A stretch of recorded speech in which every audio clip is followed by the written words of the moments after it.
పవన్ కళ్యాణ్ గారు మీడియాతో chit chat చేశారు వాళ్ళ పార్టీ ఆఫీస్ మంగళగిరిలో. మొత్తానికి పుష్ప వివాదం మీద స్పందించాలనుకుని ఆయన భావించారు. అది కూడా రామ్ చరణ్ సినిమా రిలీజ్కి ముందర.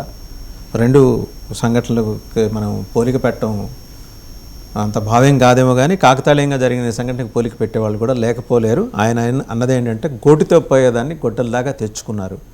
నేనైతే వెళ్ళి పరామర్శించుండేవాడిని మరుసటి రోజే రేవంత్ గారింటికి. అలాగే రేవంత్ రెడ్డి గారిని కూడా ఇందులో తప్పట్టాల్సిందేం లేదు, ఆయన పద్ధతిగానే పోయారు. కానీ ఒంటరి వాడిని చేశారు అల్లు అర్జున్ అనే ప్రస్తావన చేశారు.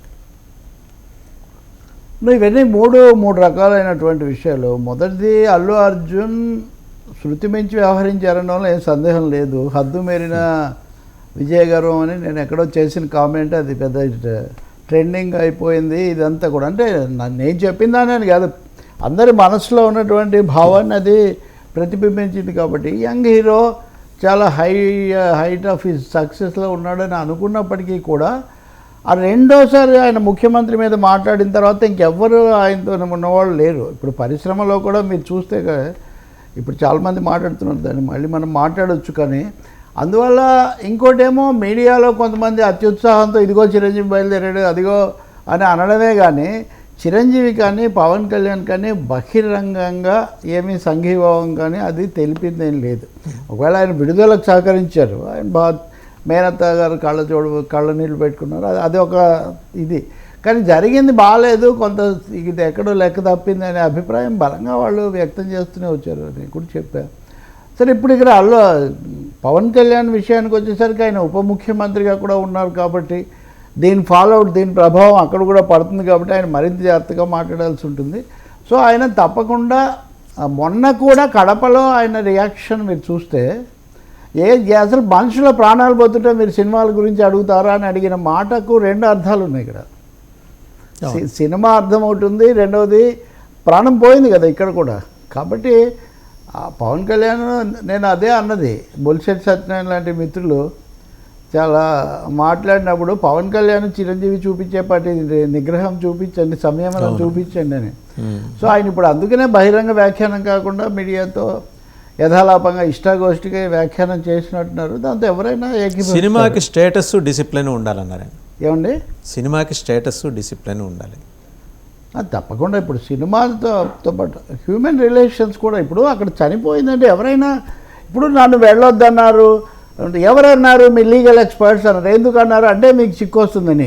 లీగల్గా చిక్కులు వచ్చినా సరే నేను వాళ్ళని పరామర్శి. హీరో అంటే ఎలా ఉండాలి, నేను అదే చెప్పాను. హీరో ఎలా, మీరే సినిమాలో ఏం చేస్తారు, ఎక్కడి నుంచో వస్తారో మాకు తెలియదు, సరిగ్గా అక్కడ కాపాడుతారు, ఇవన్నీ చేస్తారు హీరోలు సినిమాలో.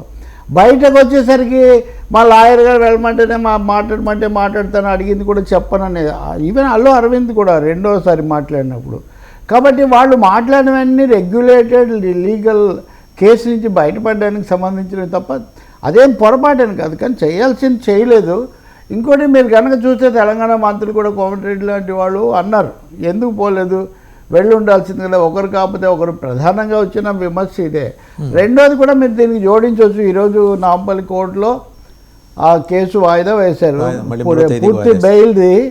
కానీ ఆ సందర్భంగా సంజయ్ థియేటర్ యాజమాన్యం ఇచ్చిన దాంట్లో మేము చేయాల్సిందంతా మేము చేసాము, వాళ్ళు వినలేదని. అంటే ఇప్పుడు పోలీసులు చెప్పినట్టే థియేటర్ యాజమాన్యం చెప్పిన ప్రకారం చూస్తే అది మొత్తం టీం అల్లు అర్జున్, అది బౌన్సర్లా ఇంకొకరు అక్కడికి అది చేరుతుంది. సో పవన్ కళ్యాణ్ సంజయ్ థియేటర్ యాజమాన్యం మెల్లమెల్లగా ఆ ఇష్యూ నుంచి తప్పించుకునే ప్రయత్నం చేస్తుంది. మరి అది ఒక సినిమా కోసం వాళ్ళు ఎన్ని డబ్బులు వస్తాయి, వాళ్ళకి ఎక్కువ ఏం రావు, ఇవన్నీ వీళ్ళకి వెళ్తాయి. కానీ కాబట్టి వాళ్ళు థియేటర్కే ఎందుకు మూసేయకూడదు అన్నప్పుడు వాళ్ళు మేము ఆ పాత్ర ఎగ్జిబిటర్ పాయింట్ ఆఫ్ వ్యూలో వాళ్ళు మాట్లాడతారు కదా. ఖచ్చితంగా ఇందులో ఎవరిదేమీ తప్పని లేదు.